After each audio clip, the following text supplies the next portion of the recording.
99º Congreso de la Sociedad Española de Oftalmología. Sevilla, 27 de septiembre de 2023. Simposio organizado por FARPE. Intervienen los doctores Enrique Rodríguez de la Rúa y Juan Manuel Cubero. Buenas tardes y en primer lugar muchísimas gracias a todos los asistentes y quería disculparme por David Sánchez, que es el presidente de FARPE, la Federación de Asociaciones de Distrofia Hereditaria de Retina, y de nuestra fundación Fundaluce, Fundación Lucha contra la Ceguera.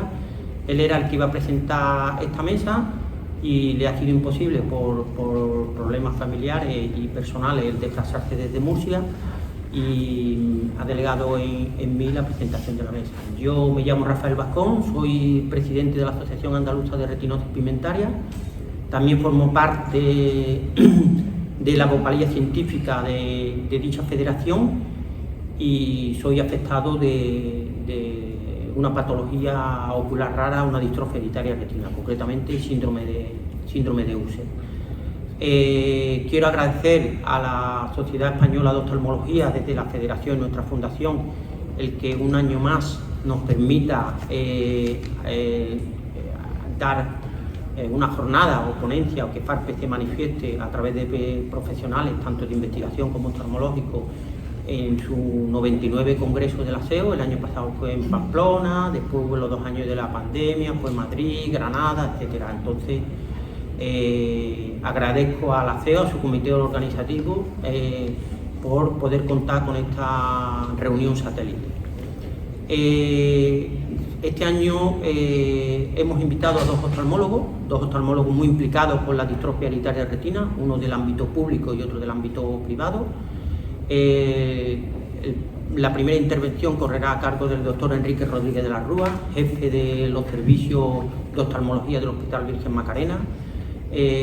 Fue el responsable, sigue siendo el responsable de la unidad de enfermedades raras oculares, que trabaja muchísimo con todos los afectados de distrofia hereditaria de retina a nivel de Andalucía, y su ponencia su título es Nocturna, una esperanza hecha realidad. Tras la intervención de Enrique, intervendrá el doctor Juan Manuel Cubero Parra. Él es el director de I+D+I, Investigación más Desarrollo más Innovación, del Hospital Arruzafa de Córdoba, y es un hospital privado con más de 3.000 metros cuadrados dedicado al mundo de la oftalmología y que colabora muchísimo con los afectados de distrofia hereditaria de retina y concretamente con la asociación que presido.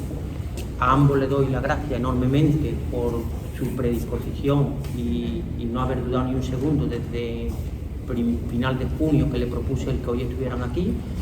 Y nada, y por mí muchísimas gracias, señores, y vamos a escuchar lo que ellos tengan que contar. Un placer.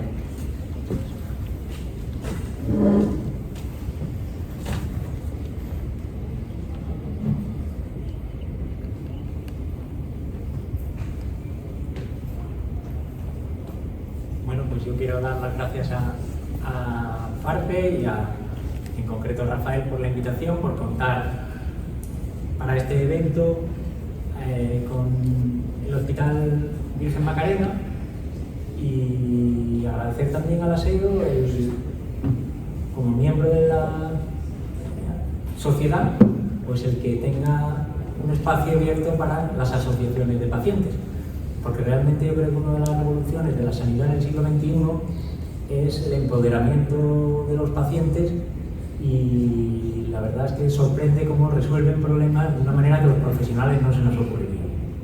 Bueno, un poco el tema que me han encargado hablar es hablar sobre Nocturna, y el título que me han dado realmente yo creo que es muy acertado, que es una esperanza hecha realidad. Bueno, pues lo primero que quiero decir es que yo creo que estamos viviendo una época dorada en la investigación en distrofias hereditarias de la retina. No me voy a meter en el tema porque lo va a decir Juan Manuel Cubero posteriormente y no quiero entrar en ello, pero decir que se está investigando, y eso se lo digo a los pacientes, alternativas para todo tipo de estado de evolución. Es decir, se están intentando terapias para prevenir el daño en personas muy poco afectadas, terapias para personas en cambio con un daño muy avanzado, e incluso personas que pueden estar prácticamente en ceguera. Es decir, en los próximos años yo pienso que asistiremos a una revolución terapéutica. Pero lo que, primeros grandes avances y lo que de verdad tenemos hoy llegando a nuestras consultas, aunque sea inicialmente para un número limitado de pacientes, pero que yo creo que se va a ir acelerando posteriormente, es la terapia génica. Realmente creo que está siendo no solo un avance para las distrofias hereditarias de la retina, sino un hito para la medicina en general, lo que está ocurriendo en terapia génica en nuestro campo. Bueno, yo quiero decir algo que ya sabéis todos, y es que son unas enfermedades de una extraordinaria complejidad. Yo no pensé que sería tan difícil cuando nos metimos en el tema, ¿verdad? Y están Mireia, María José Morillo, Paco, Mónica Infante, que también le toca. O sea, al final hemos acabado enfangados todo el servicio de oftalmología, porque son muchas enfermedades y muy parecidas, muchas de ellas en su fenotipo, que pueden ser causadas por muchísimos genes. Es decir, es un reto diagnóstico para nosotros y para los genetistas y para otras especialidades que colaboran con nosotros tremendo, pero sí que tienen una ventaja, y es que están causadas cada una por un único defecto genético. Entonces, lo que han visto los investigadores es que si el problema está en un gen, a lo mejor somos capaces de solucionar el tema reemplazando la función de este gen. Y aquí entramos a lo que es la terapia génica. La terapia génica, como todos saben, consiste en la transferencia de un material genético que llamamos transgen a las células de un individuo para modular la expresión de alguna proteína y conseguir un efecto terapéutico beneficioso. Y para conseguir que este transgen entre en las células que queremos, necesitamos un vector que es el encargado de llevar pues, este material, este gen terapéutico a las células diana, a las células que queremos curar, y que normalmente pues, los más utilizados son los virus. Aunque, por ejemplo, nosotros, investigando con el grupo del CABIMED, creemos mucho en vectores no virales. Pero bueno, hoy en día lo que se usan sobre todo son virus. La terapia génica tiene una serie de estrategias, es decir, puede hacer bastantes cosas. Lo que puede hacer es, por ejemplo, imaginaros en un cáncer. En un cáncer a veces se produce porque hay genes, oncogenes, que empiezan a funcionar en unas células y estas empiezan a replicarse de forma enloquecida, y realmente con terapia génica teóricamente podemos frenar ese gen que ha dado lugar a esta alteración. En otros casos lo que podemos hacer es, eso se llamaría, por ejemplo, silenciamiento génico. En otros casos lo que podemos hacer es lo que se llama el regular o una adición génica, es decir, añadimos un gen a una célula para que tenga un efecto beneficioso. Esto se está intentando, por ejemplo, en la de May. Vamos a producir, hacer que las células produzcan inhibidores del VEGF, ¿vale? Un poco lo que estamos haciendo en las distrofias, y es lo primero que ha llegado, es el reemplazamiento genético. Estamos sustituyendo un gen mutado que no funciona bien por otro funcional. Es decir, si mis células no son capaces de producir una proteína, le inserto una modificación al genoma de las células para que empiecen a producirla. Pues realmente nosotros, cuando abrimos la unidad de enfermedades oculares raras, que fue hace 8 o 9 años, vislumbrábamos que iban a llegar tratamientos, y por eso decidimos hacer ese esfuerzo en el hospital. Y fue en 2017 cuando por fin llega la terapia génica a la retina y a las enfermedades hereditarias, y llegó en Estados Unidos. Y el primer fármaco es el que me han encargado que hable, que es el Luxturna. Luxturna realmente, como veremos luego, ha beneficiado a un número muy pequeño de pacientes. Pero lo importante es que ha supuesto un hito y un impulso. Es decir, los investigadores han dicho, la terapia génica es posible. Podemos, reemplazando un gen, curar a pacientes con enfermedades monogénicas de la retina.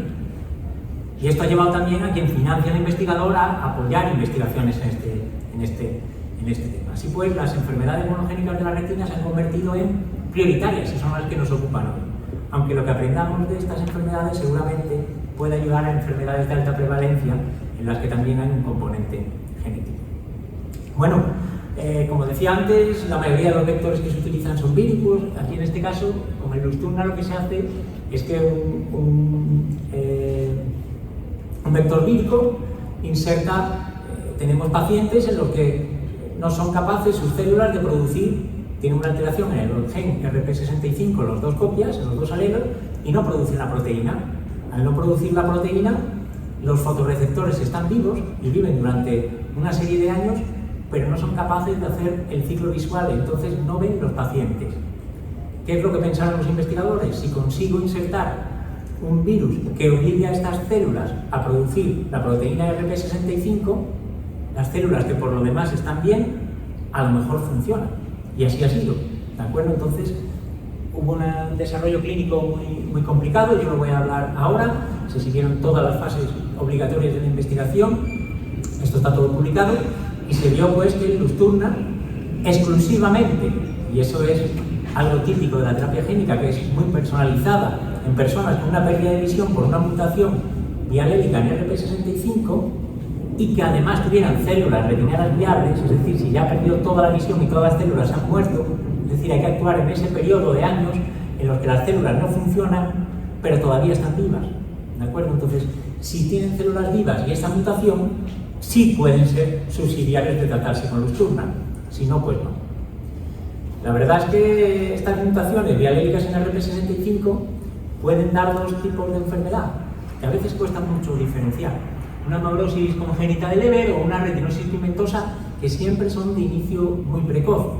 Y realmente, y esa es la pena, es una enfermedad ultra rara. Es decir, hay muy pocas personas que puedan beneficiarse, ¿vale? Bueno, aquí lo que os quería decir es eso, que el RP65 es necesario para que las células puedan hacer ciclo visual, pero que las células tienen un periodo de unos cuantos años, que puede variar entre 20, 40, incluso un poquito más, en el que siguen vivas, y por eso nos dan una ventana de años en los que podemos actuar. Son muy raras, y un poquito, una cosa que es importante es que no todas, porque a veces las personas que tienen una amaurosis congénita de Leber vienen al hospital pensando que bien, ya hay tratamiento para la amaurosis congénita de Leber o la retinosis de inicio muy precoz, como decíamos antes. En amaurosis congénita de Leber hay más de 20 genes que pueden causarla y solamente los que están producidos por la mutación en el RP65, que son el 16%, son subsidiarios de tratarse. Esto hay que decirlo, es decir, debemos hacer un análisis genético rápidamente a todos los niños afectos, pero sabiendo que un porcentaje muy alto no van a ser candidatos a tratarse todavía. ¿De acuerdo? Bueno, pues esos ensayos clínicos que os decía antes que eran, pues se hicieron principalmente en Estados Unidos, pues demostraron, tratando inicialmente a 40 pacientes, pues que el fármaco era eficaz y seguro. No voy a entrar en todos los números. Sí que me gustaría decir que para estudiar los beneficios fue necesario buscar nuevas formas de medirlo. Es decir, nosotros medimos la visión de una manera muy torpe, que es cuántas letras es capaz de ver una persona cuando le ponemos el osototipo.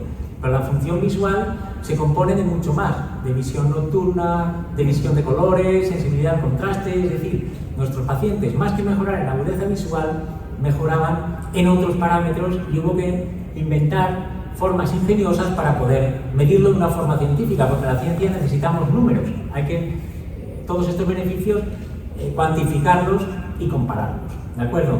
No voy a entrar en el tema, también se utilizaron instrumentos, lo tenemos en el hospital y nunca antes se había usado, ¿de acuerdo? Para medir los beneficios del tratamiento. Otra de las particularidades del fármaco es que para llegar a las células diana, las que nos interesan, que son los fotorreceptores, tiene que ser inyectado en el espacio subretiniano. Es decir, si lo ponemos en cavidad vítrea con una inyección intravítrea, no es capaz de penetrar en cantidad suficiente y llegar a las células que lo necesitamos. Por lo tanto, necesitamos hacer una vitrectomía con una inyección subretiniana.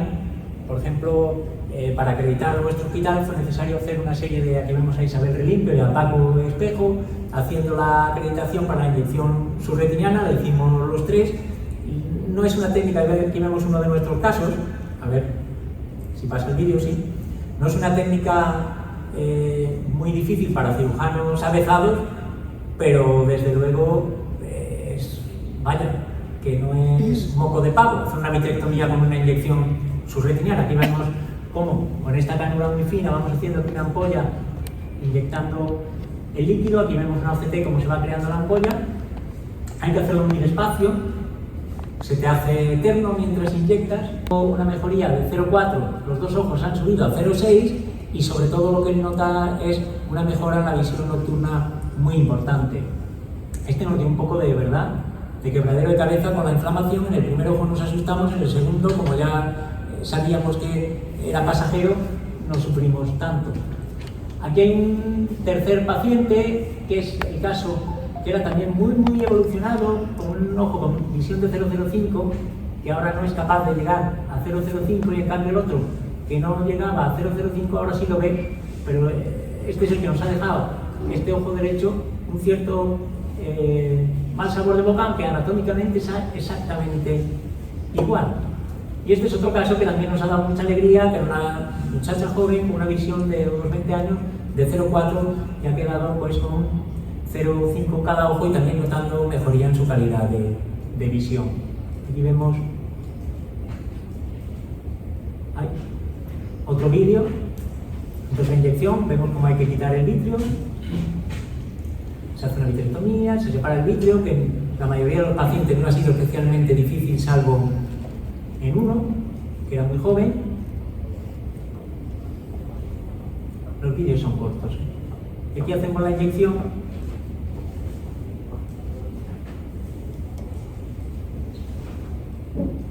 También sin problemas. Se hace muy lento, ¿eh? Tener que estar ahí quieto con la mano realmente se hace muy lento. Yo creo que habrá que valorar si la inyección mecanizada que se puede hacer es mejor que la inyección con un ayudante inyectando. A mí realmente, cuando yo he inyectado con el doctor Espejo de ayudante, creo que me fío más que de yo mismo apretando un pedal. Y yo creo que también el doctor Espejo, pues en algún momento, cuando yo le he ayudado a él, le da un buen feedback de, oye, espera, no sé qué. O sea, yo la verdad es que creo, sin tener todavía una conclusión clara, que la inyección manual te da ventajas si el ayudante es bueno. Bueno, lo que decía, yo creo que lo importante de Lusturna es que hemos beneficiado a un cierto número de pacientes, además pacientes muy jóvenes. O sea, yo creo que el beneficio es muy importante. Pero creo que vendrán muchísimos más fármacos en los próximos años, lo dirá probablemente ahora Juanma. Es verdad que la terapia génica necesita mejorar en cosas, y esto lo vamos aprendiendo.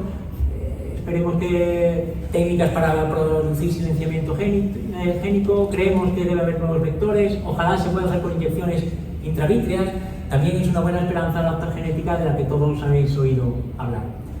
La verdad es que van saliendo publicaciones de lo que va pasando en la vida real con el Lusturna después de esos ensayos clínicos. Aquí, por ejemplo, hay un trabajo en 14 pacientes jóvenes, pediátricos, con resultados muy buenos. La verdad es que los resultados en los más jóvenes son mejores que en los más mayores.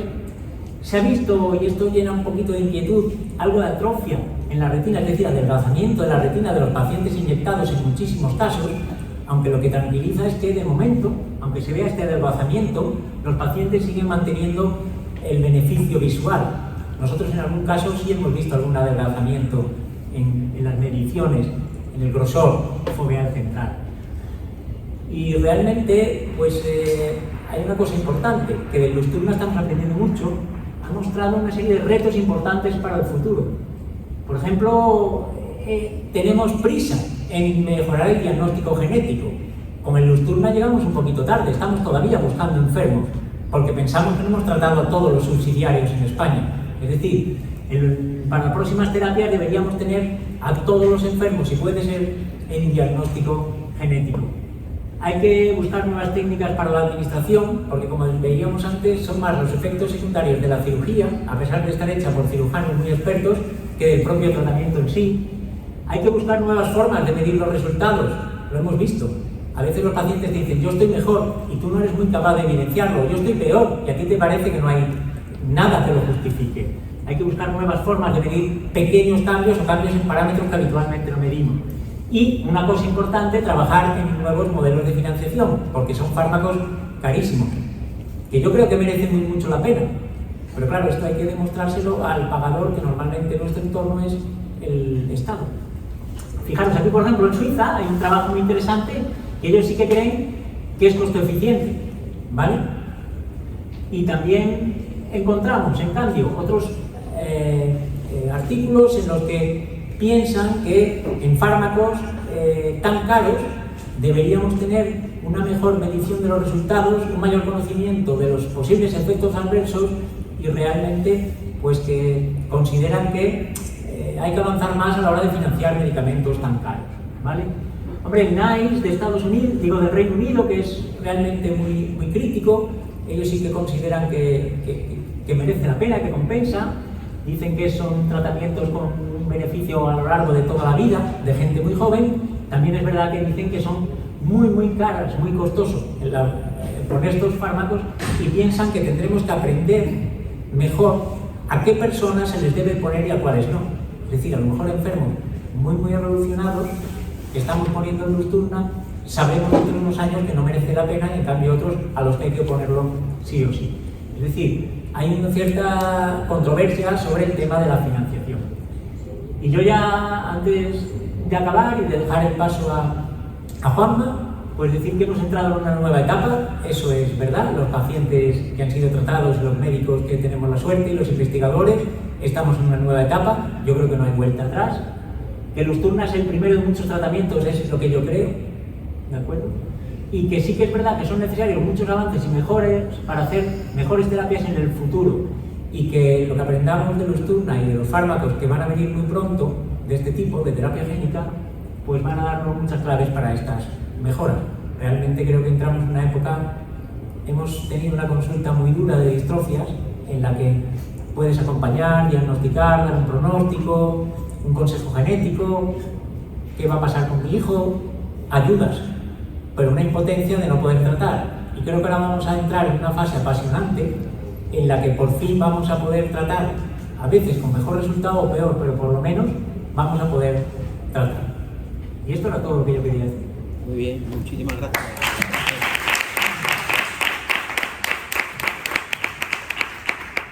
El tema de ruegos y preguntas o debate lo dejamos para el final, tras la intervención del doctor Juan Manuel Cubero, cuya ponencia es la distrofia hereditaria de retina, tratamiento futuro. Voy a aportar un dato en un segundo. La Organización Mundial de la Salud considera una persona discapacitada visual si es ciego o tiene baja visión. El ciego es aquel cuya agudeza visual está por debajo del 0,05 o bien solamente ve luz o tiene un campo visual inferior al 10%. Eso lo consideran ciegos. Y baja visión se considera cuando su agudeza visual máxima está en 0,3 y mínima en 0,065. Teniendo en cuenta esos parámetros, la Organización Mundial de la Salud dice que se estima que hay 285 millones de personas en el mundo discapacitados visuales. De esos, 39 son ciegos y el resto tienen baja visión. Y de esos 39 ciegos, 4 millones de personas se estiman que tienen ceguera por una distrofia hereditaria de retina, es decir, por un gen que ha mutado o bien porque sea de nuevo, las personas se quedan ciegas. De ahí la gran importancia del futuro que puede traer los tratamientos de la distrofia hereditaria de retina con tal volumen de población. Juanma, todo tuyo. Muy bien, pues bueno, muchísimas gracias FARPE y a la Asociación Andaluza de Retinosis Pigmentosas por la invitación. También gracias a la sociedad por, como ha dicho Enrique, dar visibilidad, como se dice, a las asociaciones. Gracias también a Enrique porque es un buen compañero siempre de ponencia y tal, porque además de ser buen profesional, buen compañero, es una persona que está abierta a todo tipo de colaboraciones siempre se habla de la oftalmología privada a la pública, a él eso le da igual. Yo creo que él intenta potenciar su parte, pero intenta potenciar siempre la oftalmología en general y le da igual que vengan los pacientes o que vengan los profesionales, así que también gracias a él. Bueno, en principio a mí se me indicó hablar del futuro sobre la distrofia hereditaria de la retina. La distrofia, todas las charlas que son sobre el futuro realmente podemos entender que son un poco efímeras, porque lo que hablemos ahora, a lo mejor en 5 años, pues no tiene nada que ver. Pero bueno, son importantes porque de ahí salen muchas vías. También tengo que dejar claro que hablar con asociaciones, nosotros que lo hacemos últimamente más, es bastante complicado, porque en general hay muchos miembros de las asociaciones que pueden saber más que tú en muchos temas concretos. Nosotros somos clínicos, no tenemos que perder de vista que nosotros estamos enfrente del paciente en desprendimiento de retina, degeneraciones maculares, diabético y distrofia. y tenemos un campo muy clínico y ellos se la saben muchísimo más en cuanto a ciencia básica a veces, así que bueno, intentaremos no meter la pata con nuestra ponencia. Bueno, en cuanto al futuro de la... Aquí me sale, pero ahí no. Aquí. En cuanto al futuro, hemos querido dividir la charla en 3 grandes grupos, ¿no? El futuro de la distrofia, bueno, pasa por la terapia génica, como ha dicho Enrique, pasa por la molécula de ciclo visual y pasa por los implantes. Es verdad que los implantes hace años, como sabéis, tuvieron como mucho desarrollo, pero parece que se han frenado un poco, en parte posiblemente por los resultados obtenidos. Vale, entonces vamos a empezar por ahí, después veremos también alguna otra vez. Vale, estoy dentro de ello. Entonces, ¿no? Algo me pasa. Ahí.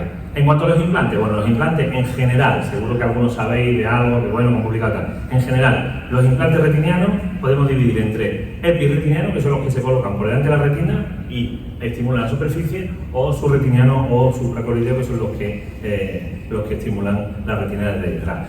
El hándicap que tiene la pixelización, el campo visual, y que los pacientes realmente lo que ven son sin color, realmente lo que ven es una imagen más o menos largo, tiene un campo como si tuvieras una pantalla de 20 dioptrías, de 20 pulgadas, ese es tu campo visual, y se ve, como veis ahí, el ratón, pues mientras más píxeles seas capaz de generar con los electrodos que tiene, será capaz de ver de una forma así. Pero bueno, es un paciente que ve muy poco o nada, pues le es bastante beneficioso. ¿Qué ocurre con los implantes? Como digo, ha habido un desarrollo grande que se ha frenado un poco, y aquí este año, en agosto de este año, se publica en la página de la Americana, bueno, un pequeño resumen de los más notorios, ¿no? En principio, algo pasa, yo voy a dar un dedo aquí.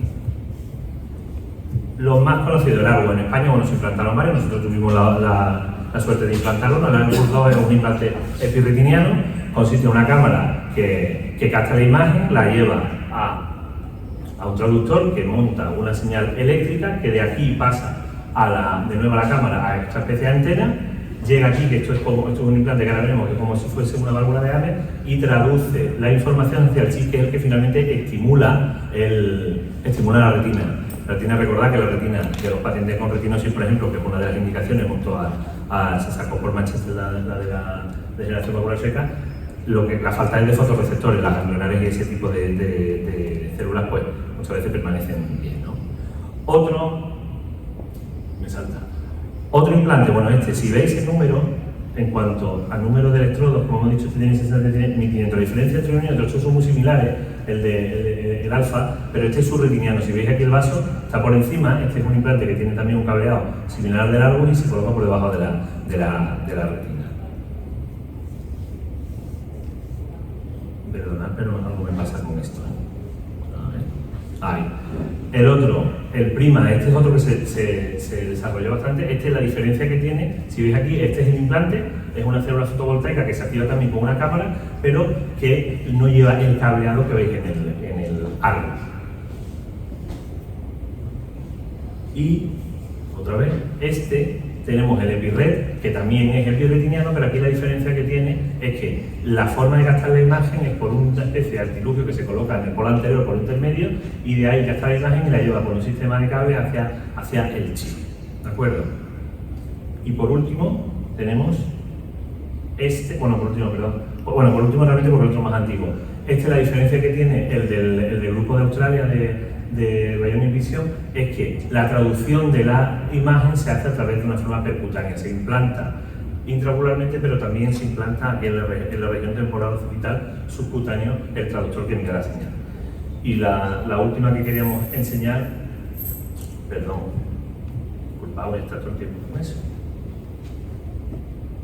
Era que es uno de los primeros, tuvo mucho eco porque se publicó también en el New York Times, pero veis cómo ha ido evolucionando eso es realmente un artículo demasiado grande para tener 16 electrodos, entonces todo esto pues es normal que haya pasado un poco de moda, podemos decir. Uno de los últimos que hemos visto descrito o publicado es este diseño que todavía no está en humana, esto es en un modelo animal y es un diseño de 2021, esperemos a ver si se consigue desarrollar el número de electrodos. Pero esta vía, como digo, está un poquito en stand-by. Nosotros, como he dicho al principio, tuvimos la suerte de probar o implantar un árbol, que es un cerclaje con un receptor, aquí lleva el chip, tiene el receptor en cámara, esto que es lo que se implanta y está el traductor. Y veis aquí las imágenes de la cirugía. Aquí el hándicap también es que los pacientes no pueden utilizarlo todo el día.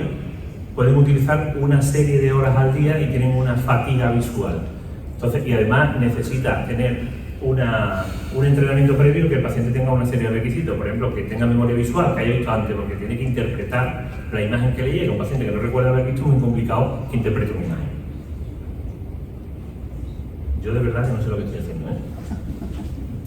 Yo lo intento dar a todo lo que... Pero aquí me sale una imagen y hay otra, ¿eh? Aquí.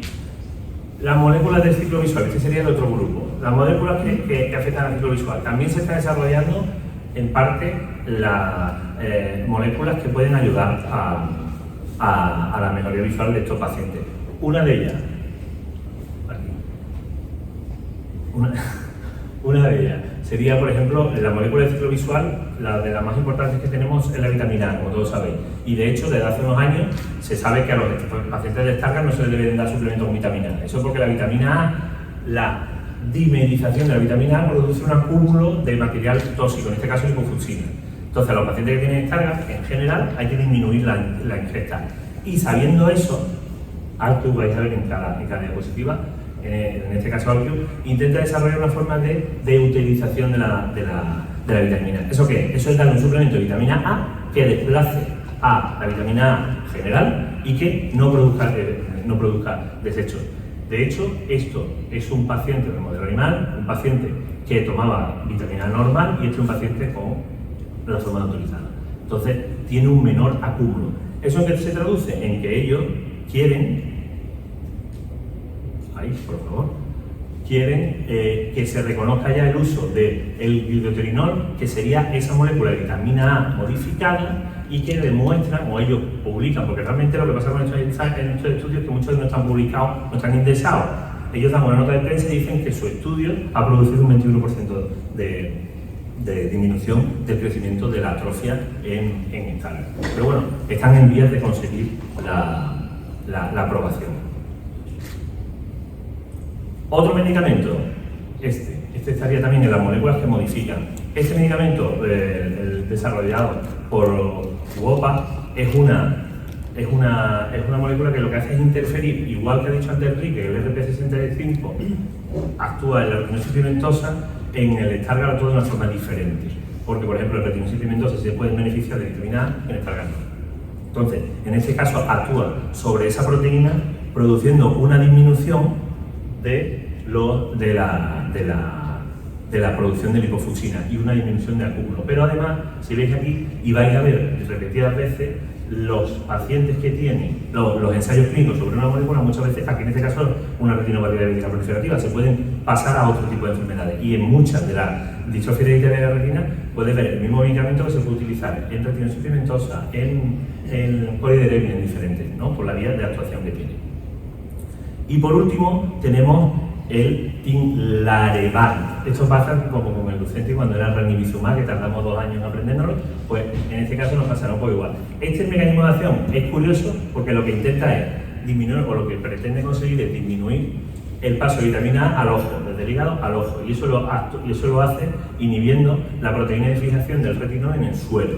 Entonces, ¿qué hace? Cuando tomas este medicamento, la vitamina A no se fija a esa proteína 4 de fijación del retinol, entonces no se transmite al ojo, pero sí al resto de la colonia. Quiere decir que no tendrías una hipovitaminosis en otra parte del cuerpo. Entonces, sobre ahí es sobre lo que otras moléculas podrían ayudarnos. En el caso de la terapia génica, ¿qué podemos ver? El caso de la terapia génica yo lo asimilo al del desarrollo tecnológico. En la terapia génica, antes lo decía Enrique, puede que en unos años tengamos una revolución completa de esto que estamos haciendo. Pero si veis el teléfono móvil, os pongo como un ejemplo, en el 83 se desarrolló el primer teléfono móvil, así incluso en el 98 todo el mundo tenía, que decíamos el Guantocho, el Guantochisi, aquí los que peinamos cana, o el Nokia 3310, y 9 años después ya sacaron el iPhone. O sea, que este desarrollo es el que han venido, pero si veis en el clinicaltrial.org, veis cómo se están inscribiendo ensayos clínicos de terapia génica, veréis que hay una barbaridad y ahora lo veremos. Y eso, si veis de terapia génica, mirad, esto es a fecha de la semana pasada, hay ahora mismo inscritos 5.919 estudios de terapia génica. Entonces, eso es una auténtica revolución. En cuanto a terapia génica, bueno, ahí mire, vamos a citar algunos, seguro que vosotros conocéis algunos, pero bueno. En cuanto a osteogenética, que ha dicho Enrique, lo ha mencionado un poco, este sería uno de los ensayos en terapia en osteogenética. La osteogenética es algo complicado, incluso nuestros genetistas de la clínica lo tienen un poco, me cuesta trabajar entender, pero bueno, se supone que es se utiliza una vía de un gen insertado para activar una molécula que es fotosensible. Entonces, en este caso son la opsina. Este laboratorio, en concreto, utiliza la opsina para retinosis pigmentosa y Stargardt. Y veis aquí, en todas las páginas que metéis de laboratorios que tienen terapia génica, tienen el pipeline que le llaman, que es por donde van. Entonces, este ya está en fase 2-3 en retinosis pigmentosa y en Stargardt está en la fase 1-2. ¿De acuerdo? ¿Qué han publicado? Pues han publicado su Restor, que es su fase 2B de retinosis pigmentosa, publica lo que ha comentado antes Enrique. Es complicado tener mejora de agudeza visual como tal, la NL o la decimal, como queramos llamarla, que utilizamos generalmente en consulta, pero sí hay otra forma. Las medidas de reconocimiento de objetos, de motilidad, de estímulos de campo completo, etc. Ellos reportan mejora significativa en eso, tanto en retinosis pigmentosa como en enfermedades de Stargardt, que sería el Starlight, sería la variante porque eso a las 6 meses. En ambos, con un perfil de seguridad bastante moderado. ¿Qué es lo que hace? Esto también como lo ha puesto Enrique antes, los test de campo completo sería como un campo visual, se hace dilatado, se puede hacer en condiciones de oscuridad y tal, y lo que se mide es cómo puede mejorar en esas condiciones el campo visual del paciente. Y los test de motilidad, cada uno tiene, algunos inventa algunos, muchos de ellos lo que simulan es una puerta o una ventana, y según los grados que tiene se dirige hacia un lado o a otro. Después vamos a ver un pequeño ejemplo. Otro ensayo clínico sería de la amaurosis congénita de Leber, como mencioné antes, que son incluso muchos pacientes que tienen amaurosis congénita de Leber están diagnosticados de una retinosis pigmentosa, porque sabéis que antes pues, se metía todo en el mismo grupo. Este ensayo demuestra que en primero tiene una dosis de escala que es para ver la seguridad de la dosis en pequeña, media o alta, y después una expansión con la dosis alta. Y ellos reportan una mejora, si veis la corte 1, que es mientras más corte, el corte más alto, tenían mayores dosis. Si veis que es una de las cosas que hay que ver en el futuro, si los pacientes que se tratan con terapia génica siguen mejorando a lo largo del tiempo. Veis aquí en el tiempo cómo sigue mejorando la agudeza visual. Y también los test de campo siguen mejorando en todos los colores y con el paso del tiempo. Y también los test de movilidad. Ves aquí en la puntuación de movilidad previa al tratamiento y post tratamiento, con lo cual los pacientes se orientan mejor en la habitación y se pueden orientar mejor en su vida diaria después del tratamiento. Otro que se sube al carro sería este laboratorio que también tiene un ensayo sobre la terapia génica en amaurosis congénita de Leber, en este caso el LCA5, pero lo interesante, como decía, era el portfolio, que lo mismo están intentando desarrollar una molécula en fase 1-2 contra la amaurosis y también esa nos podría servir para el rey. Ellos reportan, y veis, estas son las típicas que hacen de reporte, reportan las mejoras en notas de prensa y mejoran la movilidad y mejoran todo ese tipo de parámetros. Y en este queríamos parar un poco más. Este es uno de los que han reportado o se han publicado más avances en ese sentido y muy visuales. Sería como Diana del RPG. Si veis, esto es un paciente, esto es un modelo animal que expresa la proteína, este es un enfermo control que no la expresa, y aquí, una vez hecha la terapia génica, como en los estudios preclínicos son capaces de ver cómo la puede producir. Esto pasa a modelo humano, lo publicaron en la americana del año pasado, y si veis aquí lo interesante es su método de evaluar la motilidad, que es este vídeo, a ver si corre. Esto lo podéis ver toda en la página, esto no es un subfusilado de ningún congreso, ellos lo publican toda su página, y veis como un paciente, ahí lo ponéis vosotros por favor.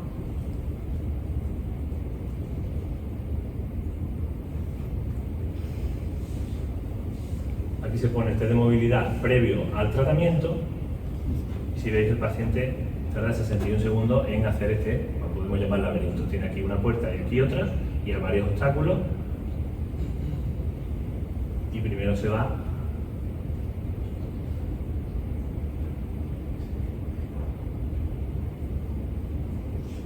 hacia la pared, primer error, segundo error,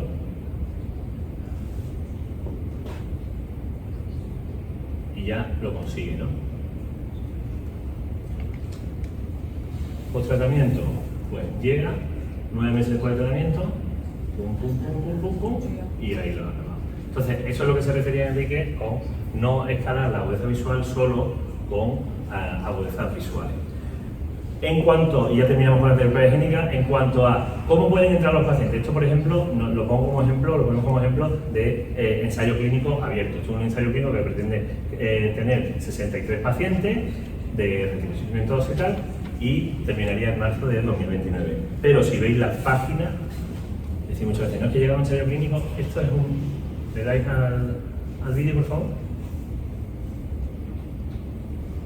Ahí. Entonces, tú te metes en la página, le das a referir un paciente, y aquí te preguntan que, bueno, que cómo nos has descubierto, ahí ponéis, pues en la Sociedad Española de Oftalmología o algo así, cogéis al paciente, se ponen los datos y tal, y se puede referir paciente directamente, es decir, que ya incluso los promotores de ensayos clínicos están bastante abiertos. De hecho, nosotros, que eso lo sabe Rafa, en este ensayo, por ejemplo, de PAVE, hemos tenido un contacto desde Francia, nos pregunta si tenemos paciente, no sabemos si tenemos, hablamos con él, nos dice que sí, nos ponemos de acuerdo, vemos al paciente la semana que viene y si cumple el criterio se va a Francia. Entonces tenemos que tener un poco abierto eso, que si hay pacientes que tengamos y nos enteramos que el Macarena lo está haciendo, pues no cuesta mucho trabajo levantar el teléfono y llamar a Enrique, a Paco, a Mireia, a quien sea, para decirle si lo puede hacer. No tenemos que quedarnos por los pacientes en ese sentido, ¿no? ¿Qué otra vía hay de tratamiento? Además de estas tres que hemos dicho, la terapia génica, la molécula de ciclo visual y los implantes. Esta lo pongo porque me parece muy curioso. Están los fotointerruptores. Estos son moléculas que son capaces de activar ciertas células con la luz.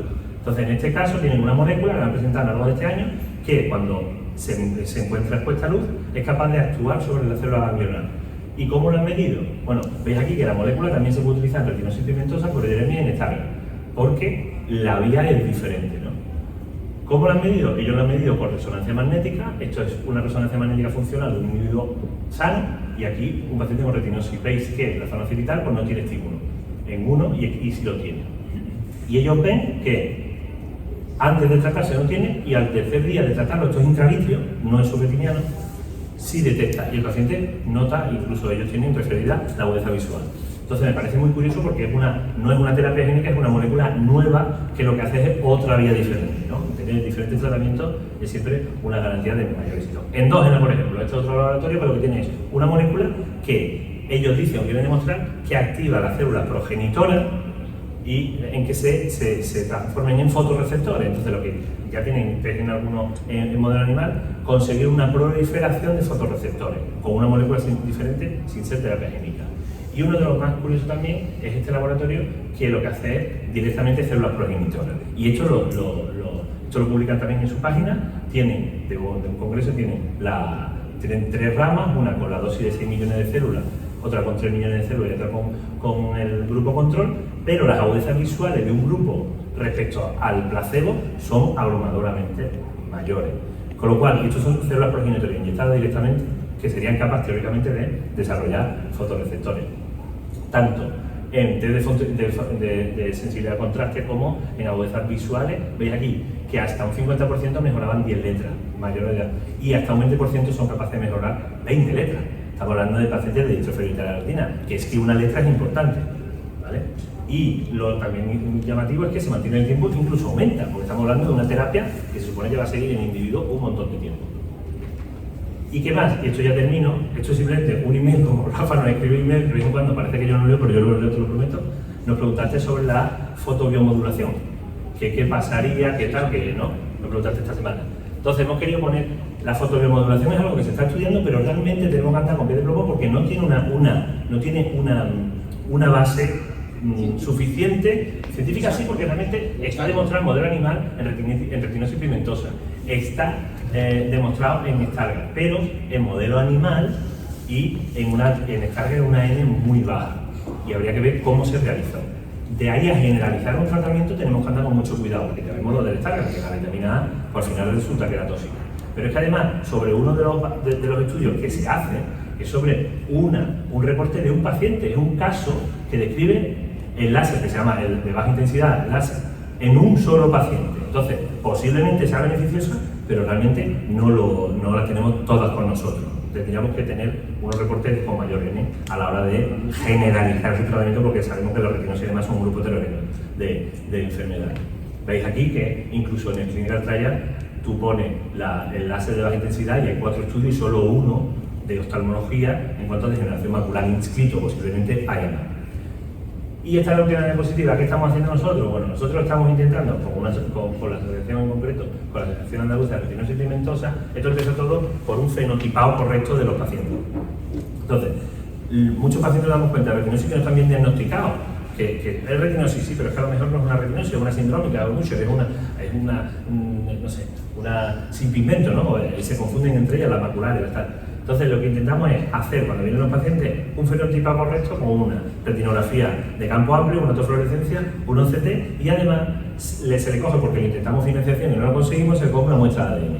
La idea que teníamos era genotipar a todos los pacientes, él lo sabe, pero eso se nos iba, no sé si a 500.000 euros, por muchas manos que intentemos con la gerencia, nos dijeron que no, pero sí nos permitieron algo que es algo más asequible, que es coger a todos los pacientes una muestra de ADN. Esta muestra se custodia, el ADN se extrae de la sangre, entre los pacientes cuando vienen a la consulta, se extrae de la sangre y se custodia en una nevera de menos 20 grados, tengo entendido, con la cual se puede mantener en el tiempo. Le llaman conservaciones de alta intensidad. Y lo que se consigue es que si dentro de 10 años estamos buscando generar un banco de ADN, si dice, bueno, necesitamos pacientes o queremos tratar pacientes con esta patología, que esté fenotipada y que esté genotipada, pues tenemos una muestra de ADN que además no la gastamos en una toma. Nosotros podemos tomar una muestra de este paciente, buscarle ese gen, si no lo tiene, guardarla y hacerla en 10 años volver a ver. Y es lo que estamos haciendo ahora mismo. Me parece que mandar una cifra, 60 o 70 pacientes ya con toma hecha, pero solo tenemos la provincia de Córdoba y Sevilla, pero pretendemos hacerlo con Andalucía. Y nada más, muchísimas gracias por todo.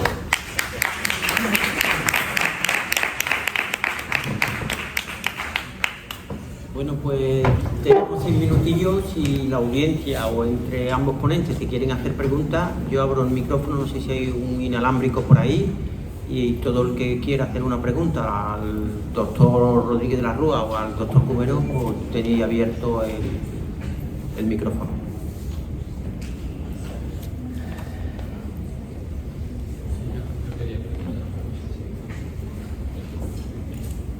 Gracias. Hola, sí. Mi nombre es Paco González, yo soy de Santiago de Compostela. Uno de los problemas con la terapia génica es controlar la producción proteica del gen que se coloca. ¿Creéis que esto puede estar controlado en este tipo de tratamientos o no? ¿Qué opinión tenéis sobre esto? Pues realmente, como decía Juanma, yo ahí soy un clínico. Lo que sí que creo es que por eso probablemente el ojo sea uno de los primeros sitios donde se empiece a actuar. Primero porque es difícil que el fármaco salga por las barreras hematoculares que hay, y segundo porque la cantidad es muy pequeña.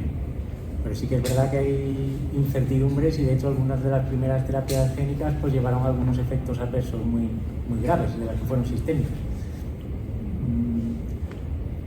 También a veces el problema es conseguir que haya efecto en suficientes células, ¿no? Eso yo creo que es un tema, no te sé contestar, es una de las incertidumbres. Habría que ver también los demás mecanismos de regulación de cada gen, ¿no? Porque bueno, podemos asumir que puede haber una sobreexpresión del gen, pero realmente teóricamente, te hablo directamente teóricamente, ¿no? Los mecanismos de regulación de esa sobreexpresión, en teoría, deben de estar intactos porque no están alterados, ¿no? O podrían no estar, ¿no? Pero bueno, yo espero que por esa vía nos salvemos, ¿no? Con lo que mencionas, pero sí, ¿verdad? Pero por ejemplo ahí en enfermedades en enfermedades monogenéticas me da menos miedo, pero por ejemplo cuando están haciendo algún ensayo de que le induzco a las células de la retina a producir un factor anti-VEGF para frenar la DMAE o la retinopatía diabética, ahí sí es verdad que da miedo decir esto no tiene freno. O sea, porque yo puedo parar de inyectar un fármaco, pero esto, ¿quién va a parar a esas células que se lancen? Ahí sí que es verdad que yo no acabo de verlo en esas enfermedades. Gracias. ¿Alguna pregunta más? Yo una. Vamos. ¿Y qué piensas de la terapia celular o ingeniería tisular? Porque yo sí que creo que llegará el día en que seamos capaces de reemplazar tejido, o sea, hacer trasplantes de retina, vaya. A ver, yo no te sé decir exactamente una respuesta. En la que no creo realmente es en los implantes. Yo creo que los implantes sí que tienen Implantes electrónicos, ¿no? Sí, pero en terapia génica, en terapia celular, yo creo que sí. Tarden más o tarden menos. El problema de la implantación celular y se ha visto es la inmunidad del paciente frente a lo que tú pones, ¿no? Que muchas veces, y vemos continuamente una publicación, no, pues se ha conseguido que crezcan células epiteliopimentarias, pero después a los 3 años no existen, porque tu mismo sistema inmune lo ha eliminado. Y hay que generar, y hay que hacer un ensayo sobre un inmunomodulador que controle eso. Entonces eso es lo complicado, pero que se va a conseguir, soy bastante creyente en ese sentido, ¿no? Se puede hacer así. Yo creo que sí. Bueno, de hecho ahora han puesto, a ver, ratones, ¿no? Salió la noticia la semana pasada, ratones con daño medular en Suiza, que son capaces de restaurarle el daño medular. O sea que eso es un crecimiento celular en sí. No es una creación de un tejido, pero sí es una proliferación celular en sí. Por eso digo, yo creo que vamos a ver cosas que no nos imaginamos. Yo sí que veo los implantes electrónicos, ¿eh? Yo la verdad que cuando ves los enfermos con un implante coclear y a veces no te das cuenta, no les has visto el aparatito, pues es verdad que no se ofendan los otorrinos, que es mucho más sencillo, pero yo sí que creo que al final la tecnología acabará llevándonos a... Sí. Lo que sí que creo también es que puede que hasta se salten el ojo, ¿eh? Y acaben haciéndolo los neurólogos o los neurocirujanos, implantándolo en otras pero no áreas. crees más que ahora, tal y como está la cosa, se ven mejor pintar la terapia génica, se ven mejor resultado o una vía de actuación mucho más múltiple. Tenemos enfermos tan evolucionados que la terapia génica no son candidatos y ahí van a tener o una ingeniería de tejidos o unos implantes electrónicos. Sí, estoy de acuerdo contigo que los inicios han llevado a que haya decaído el tema, pero yo pienso que al final, no sé, soy un optimista. Bueno, eso es bueno. Los pacientes nos dan muchísima ilusión. Quiero hacer una pregunta. ¿Cómo veis las estrategias para reclutar pacientes tributarios eficaces para estos tipos de tratamiento? Quiero decir, en una situación clínica real, ¿no? En España, paciente con retinosis pigmentaria y clínico de batalla, que incluso no es retinólogo a veces, ¿cómo consigue que llegue al final a ser candidato a una forma tan específica? No es una pregunta tanto clínica como estratégica, ¿no? Pero bien, para empezar yo creo que en la distrofia el problema que tenemos es que no tenemos tratamiento, porque en lo que tiene tratamiento tiene una contabilización de resultados, pero como la distrofia no podemos cuantificar resultados, normalmente no se archiva el paciente. Es decir, muchas veces, y eso nos ha pasado todo, hemos visto una retinosis y hemos dicho, tiene una retinosis pigmentosa, ¿qué vamos a hacer? Si es que no existe tratamiento. Entonces, para empezar, no hay un archivo de pacientes que estén... De hecho, ya a mis pacientes, a muchos les animo a que se asocien. Es que es fundamental, porque es que además tienes eso y tienes a su familia. Es que tienes a su familia también, porque tú dices, bueno, este paciente ¿dónde ha salido? ¿Cómo es? Después, nosotros se le hace un árbol genealógico al paciente cuando viene. Entonces viene él y se oye, y viene y se le hace un árbol genealógico y se toma la muestra, pero sabiendo qué pasa. Porque muchos de ellos dicen, no, es que mi abuelo tenía mácula. Mácula, no tendrá. También el handicap también es que yo no me acuerdo cómo se llamaba el abuelo de mi padre, yo. O sea que, y yo no sé si él tenía problemas, ¿no? Entonces eso le pasa a todo el mundo, si me pasa a mí, que estoy sensibilizado con esto, a todo el mundo. Pero hacer una base de datos y a nivel de comunidad, o a nivel nacional yo creo que va a ser muy difícil, pero a nivel de comunidad es fundamental, o a nivel de centro por lo menos. Distrofia, nosotros tenemos una pestaña que lo intentamos hacer, estamos intentando conseguirlo, que le puedes dar y archivar todos los pacientes que tienen distrofia. Ya veremos qué apellido le ponemos. Pero es fundamental porque es que te llaman y lo primero que te preguntan de un ensayo es ¿cuántos pacientes de retinosis ves tú al año? ¿Cuántos de nuevo ingreso? Eso es lo primero que te preguntan en cualquier ensayo, sea de edema, sea de macular, de lo que sea. Es fundamental tenerlo fotografiado y tener pruebas, para poderla enviar y consultar entre diferentes departamentos. Un tema. En Andalucía está la unidad de referencia de enfermedades oculares raras, que todos los hospitales de la red del SAS pueden mandarnos y nos mandan los casos y nosotros tenemos obligación de recibir a todos. Y ahí lo que hacemos, una de las cosas es registrarlos. Muchos ya vienen con su diagnóstico genético cada vez más, otros no lo tienen y nosotros lo que hacemos es tenerlos en un registro y saber cómo se encuentran clínicamente por si sale algún ensayo o alguna terapia. Luego muchos optan por ser seguidos en su hospital, pero al menos ya tenemos constancia de su existencia y podemos llamarles si hay algún avance.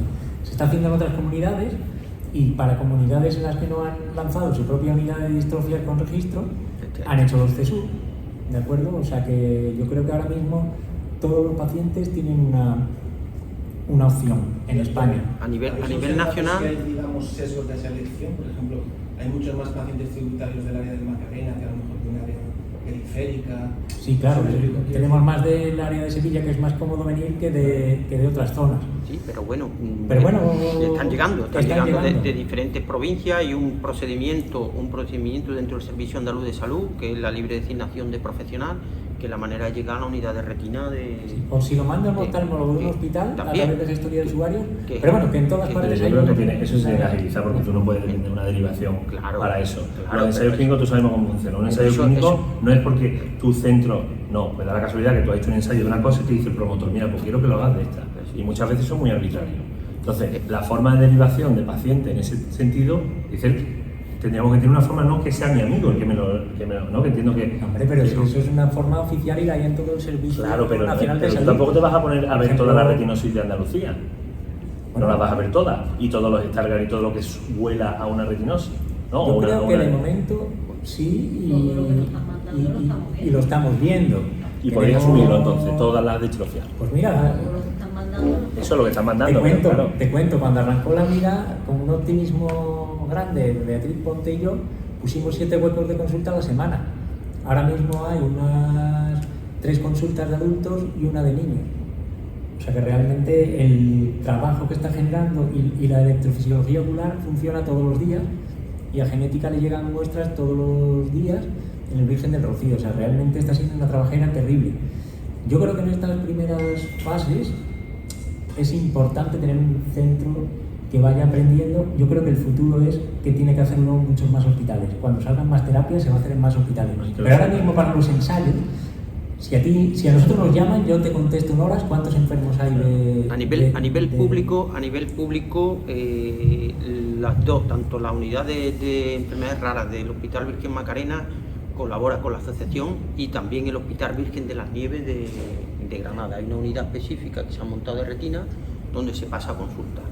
Y en relación a los registros que habéis estado hablando, es verdad que todos los hospitales públicos, como el caso de Enrique, el caso vuestro que es privado, pero hay un registro nacional que desde el Observatorio Nacional de Enfermedades Raras Oculares, que aglutina más de 23, 24 asociaciones a nivel nacional, se está haciendo un trabajo para que el Instituto Salud Carlos III registre a las personas en los catálogos. ¿Qué pasa? Que eso va muy lento, porque eso es una labor que intentamos ayudar a las asociaciones y por otra parte la colaboración del paciente.